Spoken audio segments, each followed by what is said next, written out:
Got concerns or questions about AI? Enjoy this timely and educational Encore episode of the Read to Lead podcast.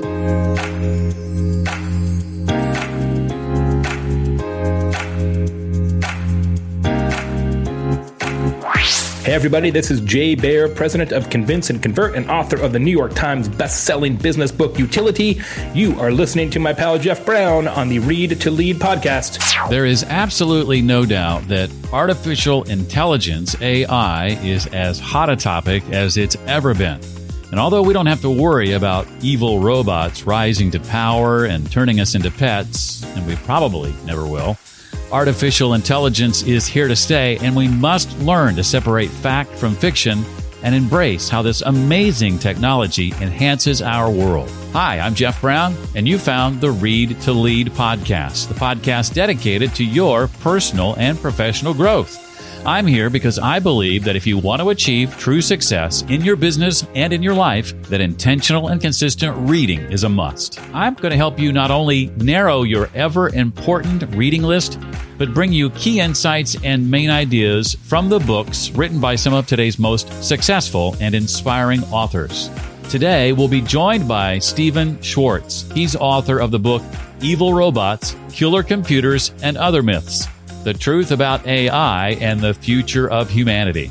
I'll ask Stephen to share about his frustrations with how AI has been covered in the media and in popular culture. We'll discuss the fears worth having with regard to AI. We'll dig into the terms AI deception and anthropomorphism and plenty more. You know, I've long said that if you spend $20 on a book and you come away with just one great idea, that's a great return on investment. That's $20 well spent. Well, what if you came away with not just one great idea, but several, and you spent barely more than half that? That'd be a wise investment, would it not? Well, have I got a deal for you? I sound like a used car salesman, don't I? Hey, I do have a deal for you, and it's one you don't want to pass up. 2 weeks from today, August 31st, 2021, my new book releases officially. It's called Read to Lead. Sound familiar? The simple habit that expands your influence and boosts your career, and you can get it for just $11. That's 40% off the retail price when you pre-order the book, which you need to do within the next couple of weeks. Time is running out. It literally comes out in just a couple of weeks, but when you pre-order it, you get 40% off. Just go to readtoleadbook.com to get all the details. By the way, not only do you get 40% off, but my co-author Jesse Wisniewski and I throw in several $100s in free stuff. So check it out at readtoleadbook.com. In the book, you'll find chapters like why you need to read like your career depends on it, ways to double or triple your reading speed in minutes, how to create an unchangeable reading habit, the key to nearly mastering anything, and much, much more. I've been working on the book for the better part of 2 years, and I cannot wait to get it in your hands. I think it's worth a little bit more than $11, and I think you will too. But get it for $11 right now, 40% off when you go to readtoleadbook.com and pre-order it today. That's readtoleadbook.com. Steve Shwartz began his AI career working with Roger Schank as a postdoctoral researcher in the Yale University Artificial Intelligence Lab. Steve was a founder or co-founder of several AI companies, one of which created the award-winning Esperant Business Intelligence product. As the AI winter of the 1990s set in, Steve transitioned into a career as a successful serial software entrepreneur and investor, and created several companies that were either acquired or had public offerings. Steve's new book is called Evil Robots, Killer Computers, and Other Myths: The Truth About AI and the Future of Humanity. What a book title. I love it. Steve, welcome to the Read to Lead podcast. Hey, thanks for having me, Jeff. Now, this is not a topic we talk about very often, apart from its impact on jobs, good and bad, potentially, and we'll get to that in a bit. But I want to first start with having you share a bit about some of your frustrations over the years with how AI has been covered in the media and in popular culture. So, Jeff, my concerns start with the grandiose terms used in the AI community, like intelligence, learning, imagination. I think a better name for what we call AI and machine learning is computational statistics. The terms intelligence and learning evoke thoughts of science fiction characters like the androids in Westworld and Arnold Schwarzenegger's fearsome Terminator. Yeah. In contrast, the term computational statistics evokes thoughts of our most boring college class. and and the reality is that machine learning and artificial intelligence systems in general have zero real intelligence. And in fact, the deep learning neural networks that you hear so much about are a computational technique to compute functions that perform statistical classification. And statistical classification is not new. I was teaching it at Towson University in the late 1970s. It wasn't called AI back then, and who knew the techniques that I was teaching back then would become known as artificial intelligence and machine learning. Well, when you set out to write the book, then what was your ultimate goal? Was it in part to just dispel? The title suggests, you want to dispel some of these myths. Were there other goals involved with writing the book? Absolutely. AI's made great strides from an engineering perspective. Siri answers our questions. Google Translate helps us talk to taxi drivers in foreign lands. Our smartphones automatically identify the faces in our photos, and self-driving cars may even be on the horizon. That progress naturally leads people to wonder where it will all end.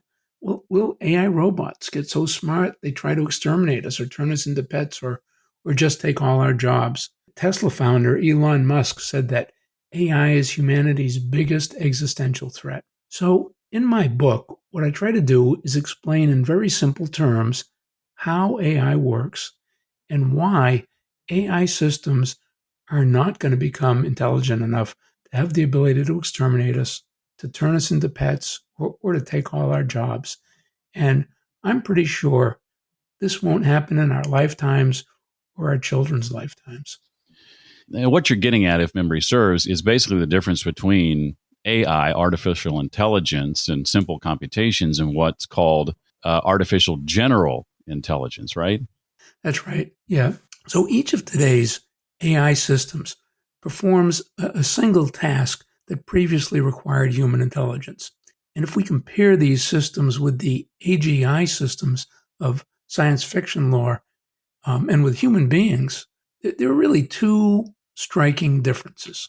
First, each of today's AI systems can perform only one narrowly defined task. A system that learns to name the people in photographs cannot do anything else. It cannot distinguish between a dog and an elephant. It can't answer questions, retrieve information, or have conversations. Secondly, today's AI systems have little or no common sense knowledge of the world and therefore can't reason based on that knowledge. For example, a facial recognition system can identify people's names in photographs, but knows nothing about those particular people or about people in general. It doesn't know that people use eyes to see and ears to hear. It doesn't know that people eat food, sleep at night, and work at jobs. It can't commit crimes or fall in love. So, although the performance of these AI systems make them seem intelligent, they really aren't.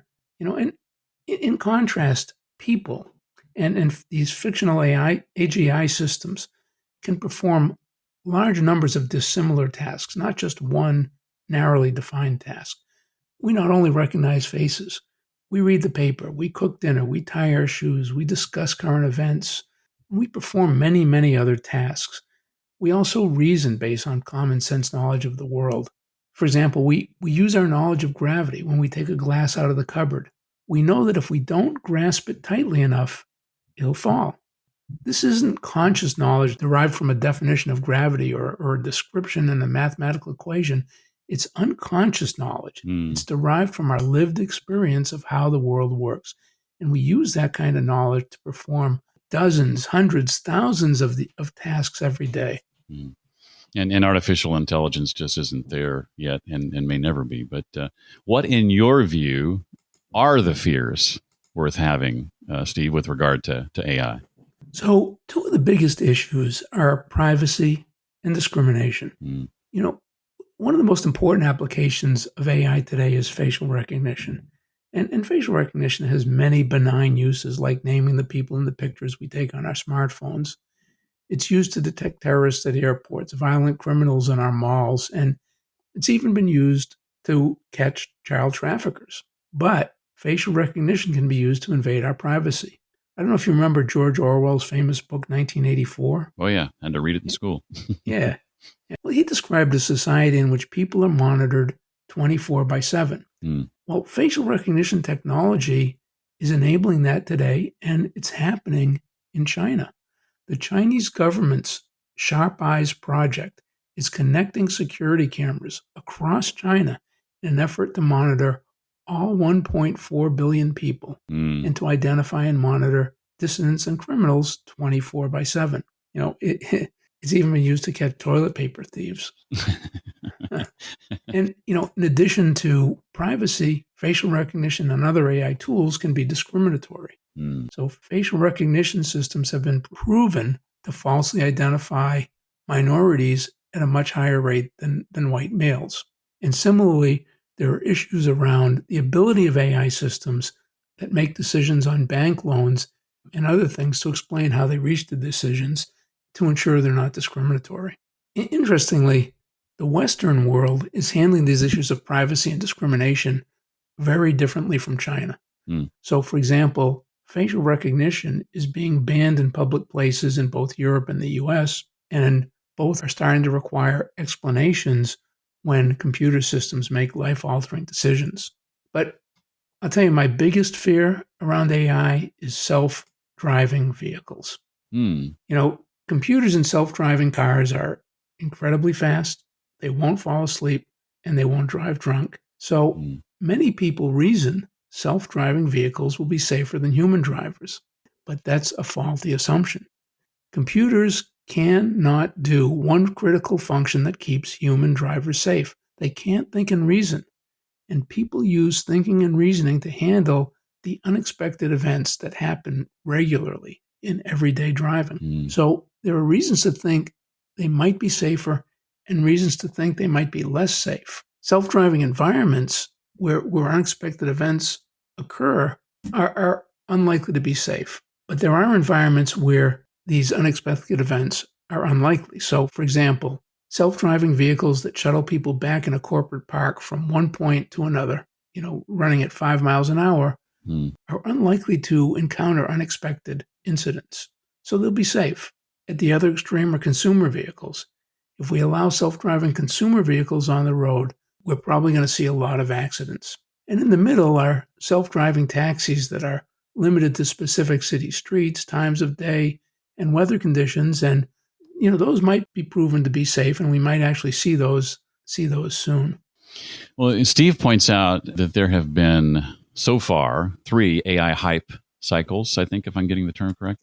Right. And so far, 2 AI winters. And that would suggest maybe a third winter is in the future. Steve, you say that's not the case. Why is there no third AI winter coming up in your view? So, Jeff, in the 1980s, AI was as hyped as it is today. It was on the front page of magazines. Every new software product was labeled as an AI product, but it failed to live up to its hype, and it was out of favor by the end of the 1980s. A well-known Berkeley professor said he had 500 students in his Intro to AI class in 1985, but that dwindled to 25 students by 1990. That was actually the second AI winter. The first AI winter occurred in the late 1960s. So now we're on the third hype cycle of AI. The first 2 hype cycles of AI were all about producing computers and robots with human-level intelligence or AGI. What's different this time around is that AI has actually produced very useful capabilities. We've talked about facial recognition, machine translation, speech recognition, medical diagnosis. AI is impacting almost every field.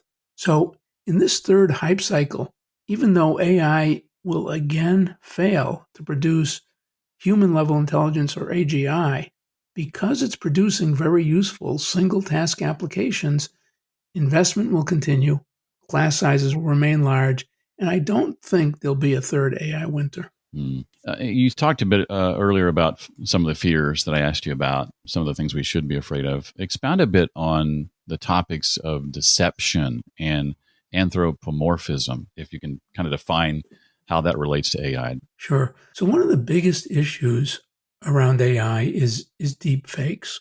AI-based deep fake technology enables me or anyone else to record a video of you and use it to create a different video of you saying anything I want you to say.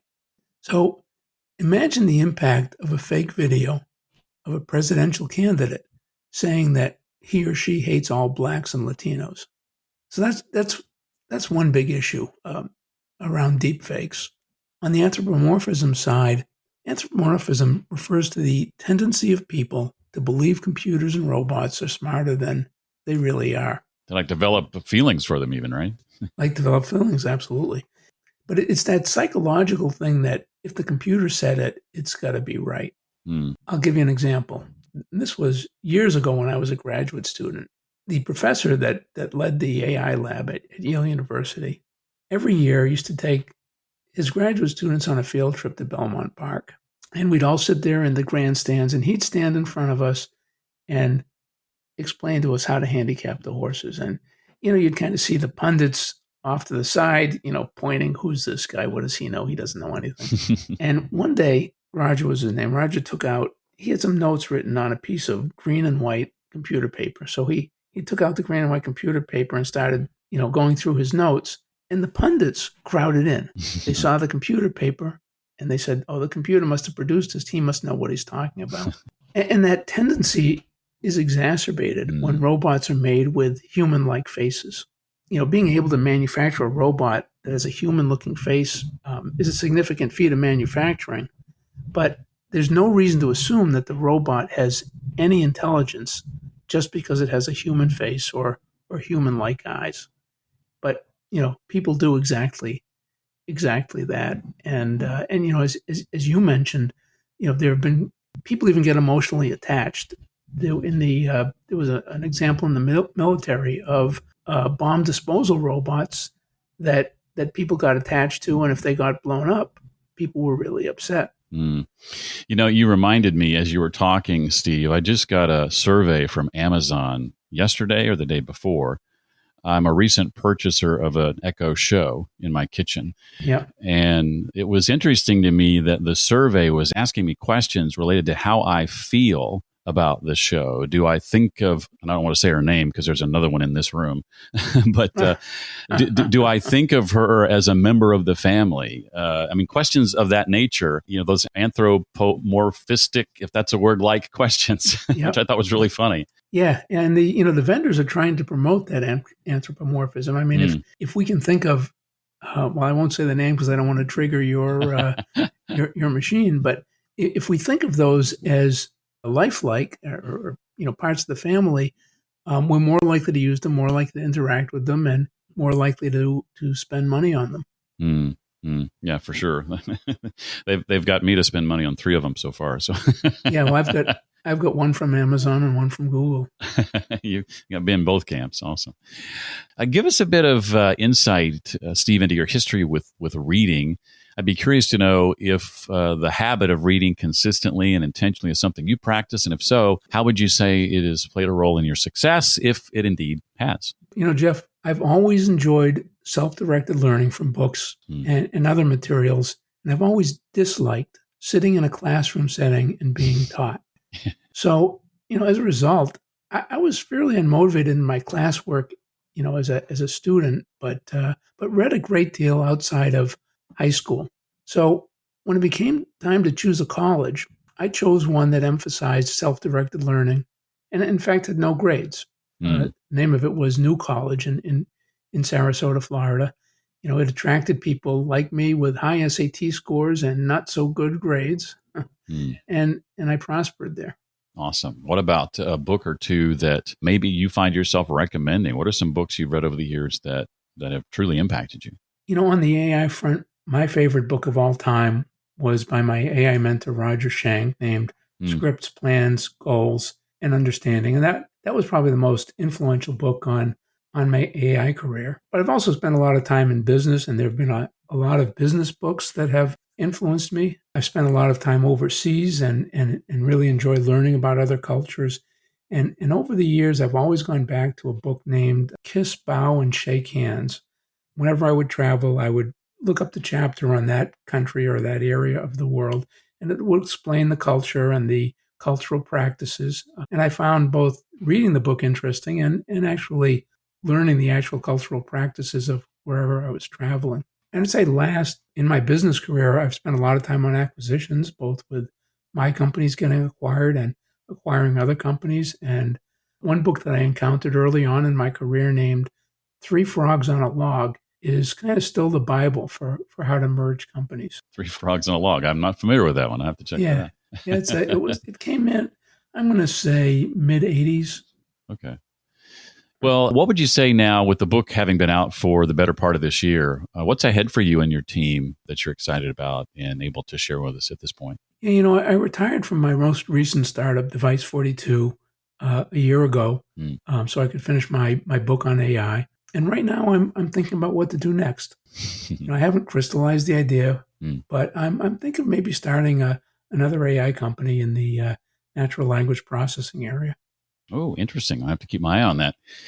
Well, Stephen's book, again, is called Evil Robots, Killer Computers, and Other Myths, The Truth About AI and the Future of Humanity. And if you are interested at all in this topic, I know I am. I highly recommend this book from Stephen. If there's anybody that knows about this topic, it's him. Stephen, thank you so much for taking time out of your day to sit with us today and share about your book and your experiences. I really appreciate it. Oh, thank you, Jeff. It's been fun. Easily one of my favorite book titles of the last year. As always, to connect with Steve online and to check out the links and resources we referred to today, just go to readtoleadpodcast.com/384 for episode 384. Let me remind you that there is not much time left to pre-order my book at 40% off. It's due out August 31st, 2021. Get it for just $11 when you go to readtoleadbook.com. That's the physical book. Now, if you're an audiobook person, know that when you pre-order it, you get the audiobook for free, plus a bunch of other goodies. You can find out more about all of those at readtoleadbook.com. Again, readtoleadbook.com. Hey, thanks for the recent 5-star ratings and reviews in Apple Podcasts. One from Heels23 that says Read to Lead is at the top of my favorite podcast list. The show features some of the best authors of today, and Jeff has a sixth sense for asking insightful questions that inspire compelling conversations. That is amazing to hear, Heels23. Thank you for that. Hey, who do you know that might need a podcast like this one? Maybe they're having trouble building a reading habit or finding time to read. Introducing them to a podcast like this one might be just the trick. I hope you'll give that some thought and consideration. Hey, that's going to do it for this week. I look forward to seeing you next time when we have a very special guest. In fact, 2 guests, or maybe should I say 3. For the first time in Read to Lead history, the host of the show next week will not officially be me. I'll be here. I just won't be the one asking the questions. More on that next week. Until then, remember, leaders read and readers lead.